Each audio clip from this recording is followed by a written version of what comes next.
Hey guys, JC Smith here. Well, you guys may not have saw the video on this truck and what I looked at, and that was a brief overview of what I look at when I go to buy a truck. I bought this truck right. I needed this truck. I needed to go get this bed, and it was cost effective to buy this truck because of the distance that bed was away. It made good sense. It sounds ridiculous, but it made good sense to go buy this truck rather than driving my Freightliner, which gets, horrible fuel mileage, the distance. So, twofold. Buy the truck, able to go pick this bed up, and then sell the truck when we're done and make some money. So, that's kind of the name of the game. But anyways, so today we need to get this bed off here. This is a 2018 CM bed. This is what's called, I believe, the RD model, if I remember right. I bought this. It was on a truck for 6 months, and the guy sold the truck, took it off, and I have a truck I need a bed for. This is 9'4" long, and the frame rails are 34 outside to outside, which is right here on the main runners. And I have a truck I bought, does not have a bed on it, and the truck really isn't worth buying a brand new bed. So I tried to find a used one, the best deal I could. This bed runs around just right at $2,700 plus tax in my area, brand new. And I got it for obviously less than that. So now we're going to get the grate all hooked up and get it off and start putting it on the truck. Well, we got it chained up, so it looks like it's going to come off okay.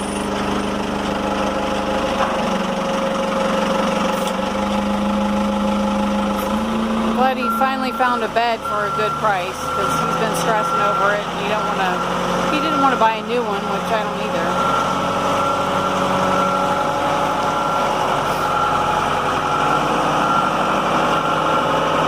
I think we have to cut the brackets off that are welded on there before we can set it on, and then I'm not sure how he's going to secure it down.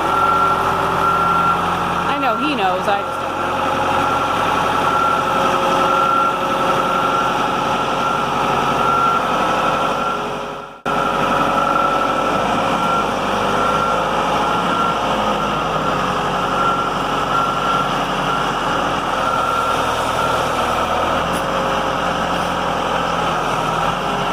Cold here today for April 1st.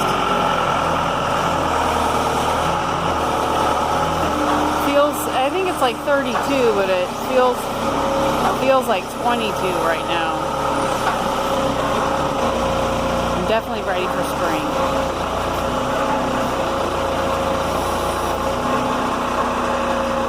All right, we'll bring you back. It had aluminum plate here, ICC bumper, some lights, which we're taking all this off. You can see the regular truck mud flaps. They had another one of those mounts right here with a mud flap coming up because the trailer was like 12 inches above the tires, so it stopped all the crap from, a lot of the crap from hitting the back of the cab. But I bought this to replace the old farm truck. Being it's 2011, it's got power windows and locks, air cruise tilt. It's got a lot more to offer. The seat's a little chewed up, like normal. It's a 6.7 Cummins, runs and drives well. And when I was looking this over, looking to buy it, I don't know if you can see that in there, but there's a tag on the side of that transmission. It was just put in at the Dodge dealer. It's a Mopar transmission. That's what the sticker is. And they've done a bunch of work to the motor and blah, blah, blah, so on and so forth. But we want to use it to replace the Dodge. Alright, so they built this super heavy gooseneck hitch, right? Which, they built it pretty well, except for the fact that they welded it to the frame. We never weld to a frame if it's absolutely avoidable.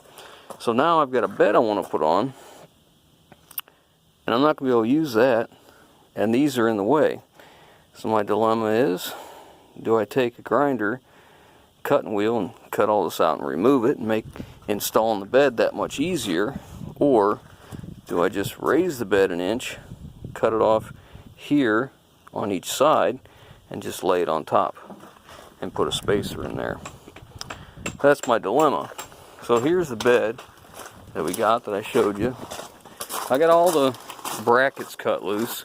You know, they weren't held on very well, and I just went ahead and primed the spots where they were. And here's the gooseneck that's in here. Now this gooseneck is nowhere near as strong as what's on that truck, but I can't set this on here because all the framing's going to hit this. So I'd have to space it up. So, see here, we got this all primered out. That's where the brackets were. We got the wiring taken apart because Mr. Farmer thought that cutting this together apart and using wire nuts with scabbed in wire was better than using the plug they provide that plugs in the back of the truck. So I'm gonna have to deal with all this and clean it up. Now this is just for the plug here, the 7-pin for trailer, and it comes up here to the one in the well for the gooseneck. That's all those are for. Now we just cleaned this up here and zip tied it in and all that, but we'll have to clean this up. Now once I set this bed down in there, there's no room to work. So we're gonna have to do a lot of this solder work before we set it down. This is the turn signals, marker lights, backup lights for the bed. The ones that are right here, and if you can see up there in the bulkhead. Now this bed's only 6 months old. This is exactly why I hate powder coat paint. I mean, look at this. And under here there was like a dusting of powder coating. You can see when I negotiated on this bed, this is exactly why we negotiated, because I knew what it looked like underneath here, and the guy kind of got a little upset with me about it. I'm like, you don't understand, that whole bottom really needs to be sandblasted and repainted. That's horrible for 6 months old. But again, it was cost effective, so there we go. It'll suit the truck. The truck's got a pile of miles on it, and it'll be all right.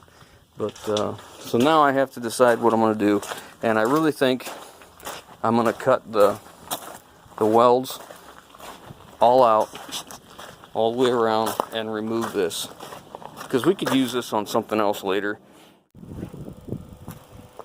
Okay, so I've decided I'm taking this off. I don't want to not have support right there where the gooseneck's going to be on the bed, so we're going to take a die grinder and cut all this out and see how good we can do it. Otherwise I'm going to use a plasma cutter, but I'm going to try with a die grinder first, cutting wheel, whatever you want to call it, grinder with a cut-off wheel, and see how we can get it. So let's see how it goes. Alright, so I used the cutting wheel.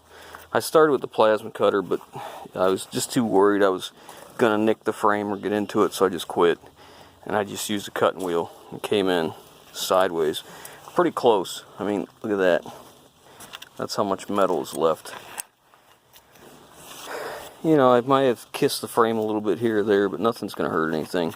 Plus, when we put the gooseneck in, we're gonna plate from here up to the bed, so we'll be adding some strength to it. We're just about to pop this off. I cut it over here. I cut the corner weld here and here, and then sliced it, like score it across here, and now it's about ready to pop off. This will help.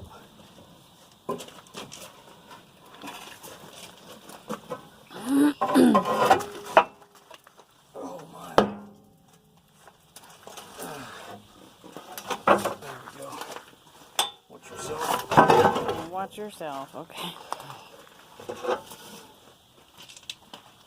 huge hunk, man. Mm-hmm. Alright, now we gotta lift that thing out of there. Alright, let's get it out. Well, here we are, it's the next day. It's been a busy morning. We've had a lot of stuff going on, a lot of phone calls, so I didn't get to video much of this, but I got my brackets made for here. This is where the gooseneck goes, so we got one bolt here, one up higher, one down lower, and these are 5/8 bolts. So that'll be good and stout.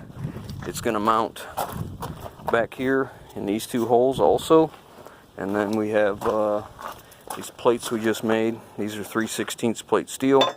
They'll be in the front using factory holes that are already here.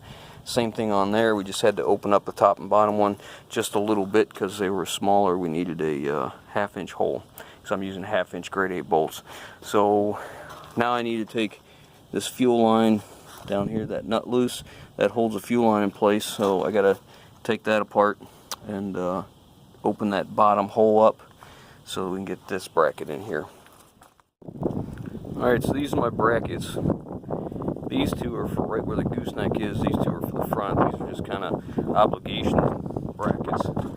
And I just kind of aerosol overhauled the frame a little bit just so I would feel better about putting that bed on here. It's nothing great. It's just a real quick rattle can layer, coat of paint, whatever, just so it doesn't look quite as bad. But we're ready to go on.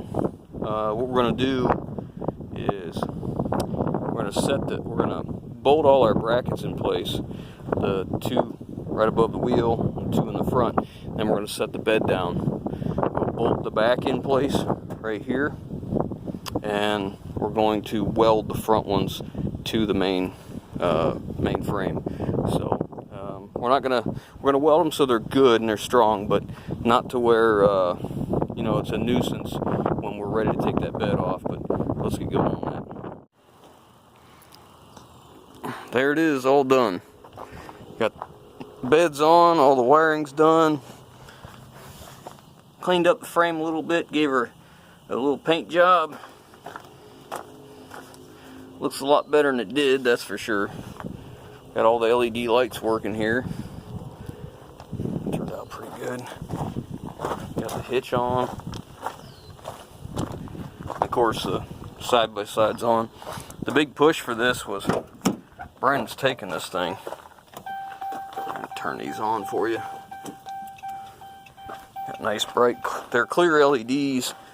I even got my fuel fill in here. And of course in their stop turn tails. Tomorrow I'll go get plates for it and put the insurance on it for it and be ready to go. But it turned out pretty good. Not too bad at all. Especially for a used bed. And the side-by-side just fits. It's not too bad. Brandon put these big blocks up here. I don't know what these are. Maybe 8x12s, something like that. So that he could pull the side-by-side forward. But anyways, oh yeah, here's our plates. I don't know if you can see that well, but that's a piece of truck frame that we cut out and put 3 bolts in each side, and then we used a piece of strapping up here with grade 8 bolts, welded it to the frame of the bed.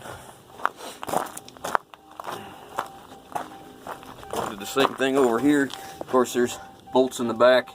There's one that's painted right there. You can't see. We ran out of paint, but there's 2 other grade 8s. And then, let's see, put some light on the subject here. There we go.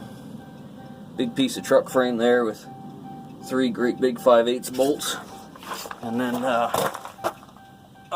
another bracket right there. So, anyways, got the LEDs up here.